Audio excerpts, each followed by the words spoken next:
Yeah, so tell me more about that. That's kind of where I was wanting to head here. Is like, what are some of the specific tools within the application that you can use, and integrations that you have or trying to achieve, and why they're important? You talked about a couple already. I know, for example, on the maintenance side with our maintenance care software, you could submit, let's say, a maintenance request if you notice something right from the app, and that's an easy way to kind of get to that information. What other things can they achieve through the application itself?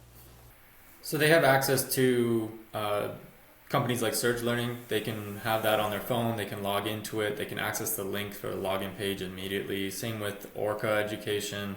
We're working with them to make it available, but clients can just set it up on the mobile intranet right now just by adding the link and making it easy for staff to access. The problem that we run into is we know some staff don't remember their login passwords or their usernames, or their phones haven't saved it for them, or they can't remember how to get into there. So we're slowly working on solving those barriers to get them easy access to those platforms. But it's time and it's resources, and the companies are eager to work with us, but it's a process. We're working, David said too, looking at staffing and attendance applications, looking to build bridges with them, payroll, HRIS systems, training, maintenance care. There's a number of other things, nutrition systems, dynamic menu systems. Everything and anything that happens inside of an organization, inside a healthcare building, that staff need to understand what's going on, we want to be that bridge for them, so that they don't have to remember 9, 10 different logins. They don't have to have these things memorized. They can just go through niuz. And then in the back end of niuz, the management can set up the configuration between, I'm going to take this person's sign on and pass it over to that application as credibility, and then they can access what they need from there.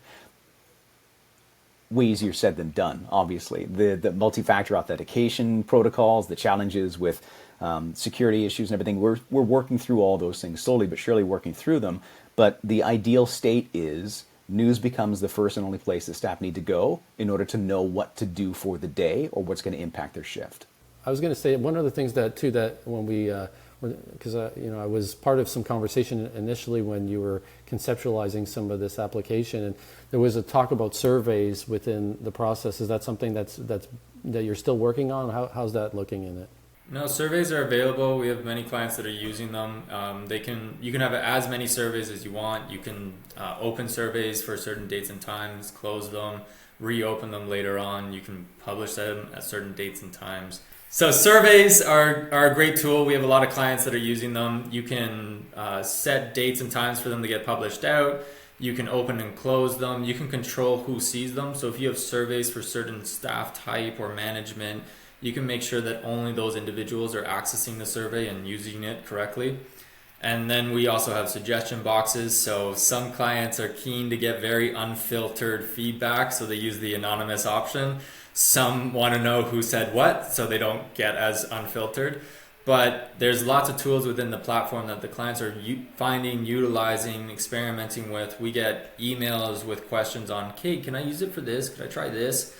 And we're finding out that clients are using the platform in ways that we never even imagined, which is fantastic for us because we can see that creative capability that the clients are using to modify and mold it to their own uses within their organization.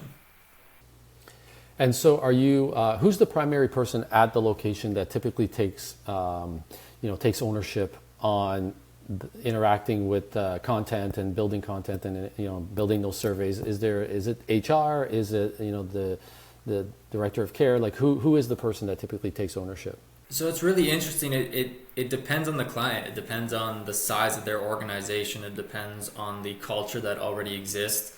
Some executive directors are, deep in the weeds. They're right down into it. They're owning it. They're sending out the surveys. They want as much information as possible. They have a great relationship with their staff and they're able to have that one-on-one. Some larger organizations, just because it's impossible to get that granular with every single site, they have individuals like staff development coordinators or learning engagement coordinators, or they'll have the administrative assistants and the EDs. They have kind of a team that supports the platform and keeps everyone engaged and informed and up to date on what's going on. Yeah, typically the way we've got it set up is, although we ask that one person be the one throat to choke when it comes to what goes into and how news is managed. It does come down to a team effort. IPAC, infection prevention control coordinators, will have access to it as managers. Executive directors, DOCs, DONs, administrators, owners, all the way up to CEOs and CFOs, depending again on the size and scale of the organization. You have direct control over who can do what in the app, which is another great feature of that. The app we're so flexible right now. Basically anything in the app is customizable. You can change what goes where, who sees what it's called, how long it exists for. You can create as many social feeds as you want, news feeds as you want. The sky's the limit of what we can do in the tool, and that enables our customers, again, depending on the size of the organization, to configure news the way that they need it to work, which has been a real benefit for a lot of them. We have some customers that have thousands of users. We have some customers that have dozens of users. And the way that you set up the organization is going to be dramatically different depending on the size and scale. We're flexible enough to accommodate.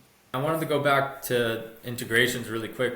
Part of the reason that we're looking at partnering with all these companies, and even companies like Wellbe that are resident focused with their events and coordinators, and you can pull that information and you can share information about new residents that are coming in, or little facts and features about them, or their favorite things, or a little bit of history.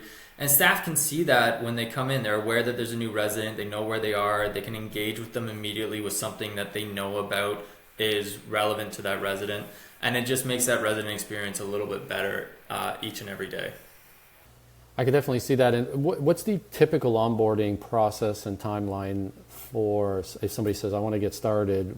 How does your team take action, and how long does that process take? Again, it depends on the size of the organization, but we can get up and running in as little as 2 hours or 2 weeks or a month. It also depends on how much capacity they have to do kind of homework in the platform. So we can do a full suite setup and have all the documentation sent to us, but ultimately the best way for them to learn the platform is work with them, build the foundation, build all the different resources that they need, the social feeds, the user types, and then they can go in there and they can add the documentation themselves, they can modify it, they can create the surveys, they can make the posts, they can change the user permissions.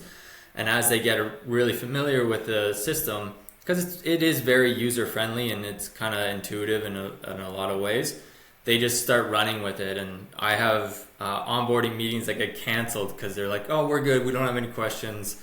And we always have one final touch point before we launch out to all the staff, fix any little issues or cobwebs, and then it's good to go. So it's very quick, it's very easy, it's very intuitive, and we can be as helpful and involved or uninvolved as the client needs.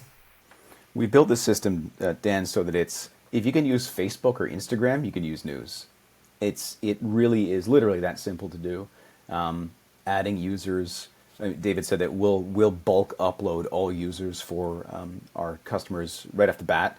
We'll help them define user roles that make sense for the organization. We'll help work out what their mobile intranet could look like with the custom containers or buckets or tiles, if you want, that they're going to push all their documentation into. And literally, David said, it's a 2-hour call to walk through the management staff how to do what they need to do in the back end. The front end side of things, it takes no time at all to teach anybody. It's 30 seconds worth of, what do I do here? Tap that. Oh, I get it. And then off they go.